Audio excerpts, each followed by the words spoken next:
안녕하세요, 대곰입니다. 쯔양님, 희밤님, 입짧은 햇니님 등 우리는 작은 체구임에도 불구하고 엄청나게 많은 음식을 순식간에 흡입해버리는 먹방 유튜버들을 보면서 놀라고 또 희열을 느낍니다. 그런데 우리를 더 놀라게 하는 것은 저렇게 많은 음식을 매일 먹으면서도 계속 날씬한 몸을 유지할 수 있는 그들입니다. 만약 우리가 저들 먹는 것의 반의 반이라도 따라 먹는다면 우린 순식간에 돼지가 되어버리고 말 텐데요. 어떻게 그들은 먹고 싶은 것을 마음껏 먹어도 날씬할 수 있는 걸까요? 이것은 정말 그들에게만 주어진 특권일까요? 나는 안 되는 걸까요? 오늘 한번 그 비밀을 파헤쳐보죠. Let's get it! 살이 안 찌는 사람들의 특징에는 여러 가지가 있습니다. 신진대사가 활발해서 기초대사량이 높을 수도 있고, 소화기가 안 좋아서 음식을 많이 못 먹을 수도 있습니다. 또는 활동량이나 운동량이 많아서 소비하는 칼로리가 많을 수도 있죠. 하지만 위에 말씀드린 살이 안 찌는 사람들의 일반적인 이유는 일부는 그들에게 해당이 안 되기도 할 뿐더러 위의 이유들로 그들이 살이 안 찌는 이유를 설명하기에는 그들이 먹는 음식의 양은 많아도 너무 많습니다. 그들이 한 번에 먹는 음식의 양을 칼로리로 환산하면 1만 킬로칼로리가 훌쩍 넘습니다. 성인 여자의 1일 권장 섭취 칼로리가 2000킬로칼로리라는 것을 감안하면 그들이 먹는 열량이 얼마나 어마무시한 것인지 쉽게 알 수 있습니다. 도대체 그럼 그들이 남들의 5배가 넘는 양을 먹어도 살이 안 찔 수 있는 진짜 이유는 무엇일까요? 갸우.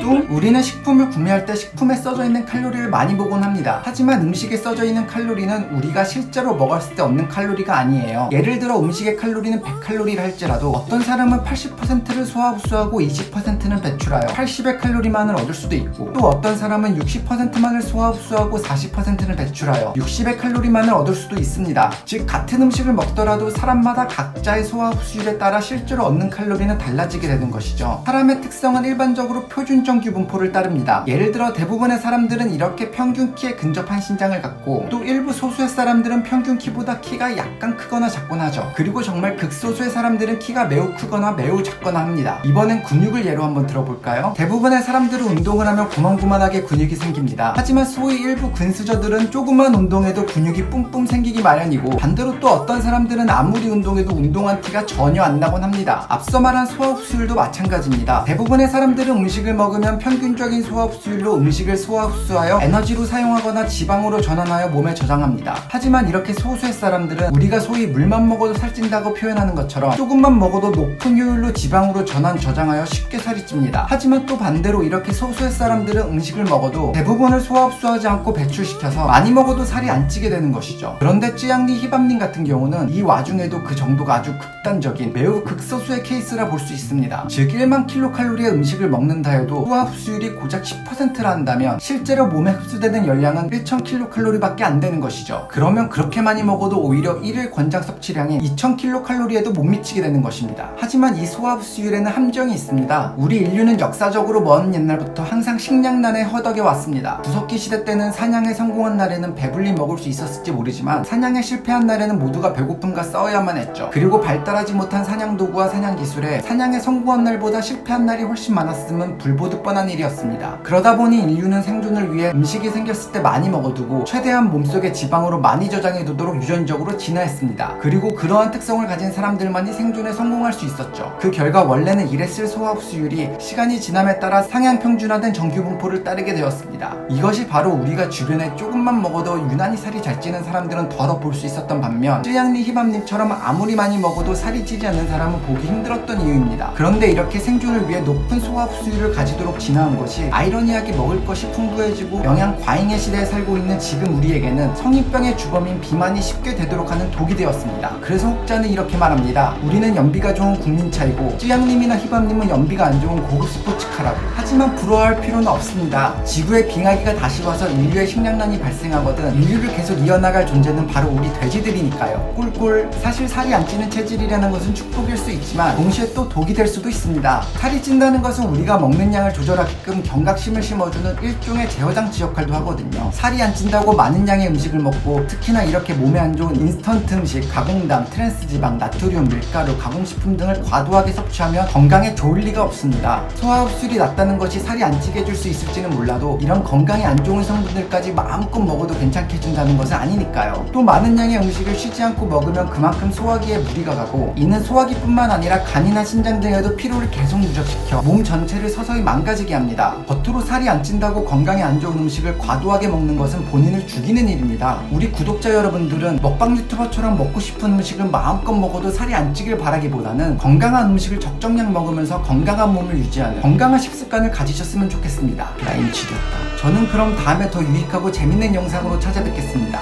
되곰이었습니다. 안녕.